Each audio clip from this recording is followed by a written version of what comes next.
Selamlar. İpek yolu deyince aklınıza ne geliyor? Kervanlar, ipekler, baharatlar, değil mi? Ama aslında bundan çok daha fazlası var. Fikirler, inançlar, felsefeler. İşte bu devasa bilgi akışını sağlayan, adeta tarihin gölgesinde kalmış gizli kahramanlar var. Eski Uygur çevirmenleri. Gelin onların inanılmaz hikayesine birlikte bakalım. Şimdi bir düşünün. İpek yolu tam 6500 kilometrelik dev bir ağ. Ama bu sadece bir ticaret yolu değil, aynı zamanda bir kültür ve dil karmaşası. Bir yanda Sanskritçe ilahiler okuyan Budist bir keşiş, diğer yanda Soğutça pazarlık yapan bir tüccar. Peki bu insanlar nasıl anlaşıyordu? Bu, o dönemin belki de en büyük meydan okumasıydı. Devasa bir iletişim engeli. Cevap aslında basit ama bir o kadar da güçlü. Sadece kervanlar değil, çeviri. İşte bu devasa engeli aşan sihirli anahtar buydu. Fikirlerin, felsefelerin, kutsal metinlerin kıtalar arasında özgürce akmasını sağlayan şey. Ve bu sanatın tartışmasız ustaları da Uygurlardı. Peki, bu yolculukta bizi neler bekliyor? Önce İpek yolundaki dil sorununa ve ilk çevirmenlere bakacağız. Sonra sahneye Uygurlar çıkacak, onların nasıl çeviri ustaları olduklarını göreceğiz. Neleri, nasıl çevirdiklerini, aralarından çıkan büyük dehaları ve bıraktıkları inanılmaz kültürel mirası konuşacağız. Hazırsanız başlayalım. Şimdi Uygurların bu müthiş başarısı tabii ki bir gecede olmadı. Onlar kendilerinden önceki Hunlar ve Göktürkler gibi toplulukların attığı temeller üzerine koskoca bir yapı inşa ettiler. Yani bu kökleri daha eskiye dayanan kadim bir zanaatın zirveye ulaşma hikayesi. Tarihe baktığımızda ilginç bir tabloyla karşılaşıyoruz. Mesela Çin kaynakları bile kendi içinde çelişkili. 632 tarihli bir kaynak, Türklerin yazısı yoktu derken, çok kısa bir süre sonra 670'te başka bir kaynak, Türklerin kendilerine özgü yazıları var diyor.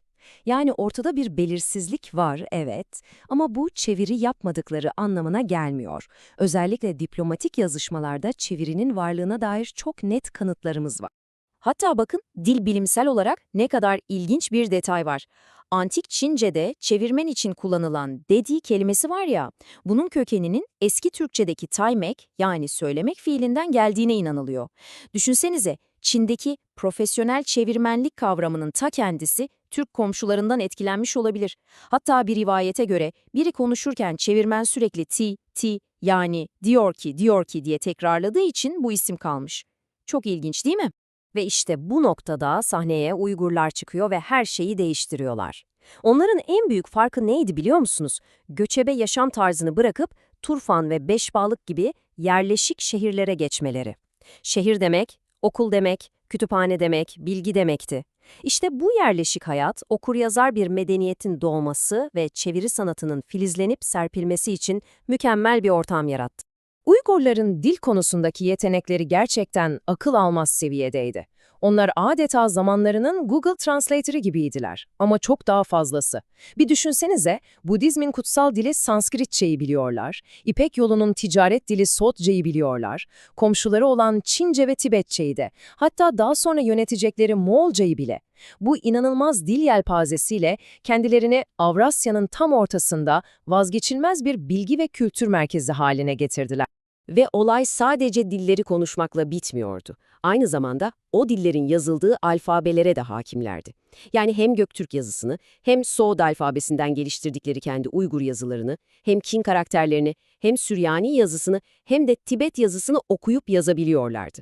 Bu, onları çağlarının en donanımlı, en çok yönlü entelektüelleri yapıyordu.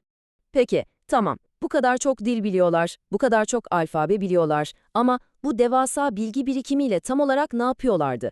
Neleri çeviriyorlardı? İşte asıl mesele burada başlıyor. Onların temel misyonu, zamanlarının en önemli dini ve felsefi metinlerini kendi dillerine yani Uygurca'ya kazandırmaktı. Çeviri çalışmalarının odağına baktığımızda tablo çok net. Evet, Maniheizm'den, Nesturi Hristiyanlıktan ve hatta İslam'dan metinler çevirdiler. Ama pastanın en büyük dilimi hiç şüphesiz Budizm'e aitti. Asıl devasa mirasları binlerce ciltlik Budist külliyatını Türkçe'ye aktarmaları oldu. Ve sakın bu işin böyle alelade, rastgele yapıldığını düşünmeyin. Hayır, Uygurlar inanılmaz profesyonel bir sistem kurmuşlardı. Adeta bir kalite kontrol mekanizması gibi işleyen çeviri komiteleri vardı. Süreç genelde şöyleydi. Önce kaynak metin bulunur, sonra kelimesi kelimesine bir ilk çeviri yapılır. Bu ham çeviri, konunun uzmanı bilginlerden oluşan bir heyetin önüne gider, incelenir, düzeltilir ve en sonunda metine sanatsal bir dokunuş yapılır, edebi bir dil kazandırılır, mükemmel bir iş akışı. Peki bu harika işleri yapanlar kimlerdi? Bu kolektif çabanın arkasında işi bir zanaatten sanata dönüştüren yıldız isimler de vardı. Gelin şimdi o ustalardan birine, en ünlüsüne yakından bakalım. Karşınızda bu alanın efsanesi Shinko Shelitutum. Beşbalık şehrinden bir bilge, bir dahi. Tarihçiler onu gelmiş geçmiş en büyük Uygur çevirmeni olarak kabul ediyor. Ama o sadece bir çevirmen değildi. O, Uygur aydınlanmasının, entelektüel kültürünün adeta bir sembolüydü. Peki, Shinko Shelitutungu ve onun gibi ustaları bu kadar özel yapan neydi?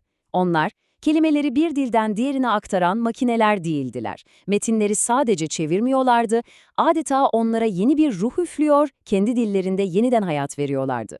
Cansız harf yığınlarını yaşayan, nefes alan eserlere dönüştürüyorlardı. Bakın, sonatının ne kadar inanılmaz olduğuna dair somut bir örnek vereyim. Meşhur Altun Yaruk yani Altın Işık Sutrasını çevirirken orijinal Çince metinde geçen basit bir ifade var. Deprem oldu, bu kadar. Shinko ne yapıyor biliyor musunuz? Bu basit ifadeyi alıyor ve onu yapılan tek bir iyi davranış karşısında gökten çiçekler yağdığını, tüm evrenin huşu içinde titrediğini anlatan şiirsel, destansı bir paragrafa dönüştürüyor. İşte bu. Bu sadece çeviri değil. Bu bir yeniden yaratım. Bu, onun kaynak metni bile zenginleştiren yaratıcı bir yazar olduğunun kanıtı. Peki sonra ne oldu? Uygur Kağanlığı siyasi olarak tarih sahnesinden çekildi ama onların kültürel mirası ölmedi. Tam tersine yepyeni ve çok daha büyük bir bedende yeniden doğdu, Moğol İmparatorluğu'nda. Bu inanılmaz okuryazarlık ve çeviri geleneği onlara miras kaldı. Bu sürece bir bakalım. 9. yüzyılda Turfan'da Uygur Altın Çağı başlıyor. 10. yüzyılda Şinköşeli Tutung o muazzam çevirilerini yapıyor. Sonra 13. yüzyıla geldiğimizde ne görüyoruz? Uygur bilginler ve çevirmenler, Moğol İmparatorluğu'nun vazgeçilmez bürokratları, katipleri haline gelmişler. Hatta 14. yüzyılda Yuan Hanedanı için kanun kitaplarını derleyenler arasında yine Arun Tümür gibi Uygur yetkililer var. Yani Kubilay Han gibi devasa bir imparatorun sarayında idari ve kültürel yapıyı şekillendiren beyin takımı Uygurlardı. Yani özetle şunu söyleyebiliriz. Uygunlar, İpek yolunda kervanların mola verdiği sıradan bir durak değildi. Onlar o yolun kalbiydi, entelektüel motoruydu. Farklı medeniyetler arasında köprü kuran, en karmaşık fikirlerin ve en derin inançların bir kıtadan diğerine akmasını sağlayan vazgeçilmez kültürel aracılardı.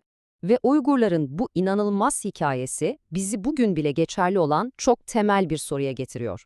Düşünsenize, eğer çevirmenler olmasaydı, sadece Uygurlar değil, tarihteki tüm çevirmenler, hangi büyük fikirler, hangi muhteşem eserler, hangi bilimsel buluşlar sonsuza dek kaybolurdu? Çeviri olmasaydı, bugün bildiğimiz dünya acaba nasıl bir yer olurdu? Üzerine düşünmeye değer değil mi?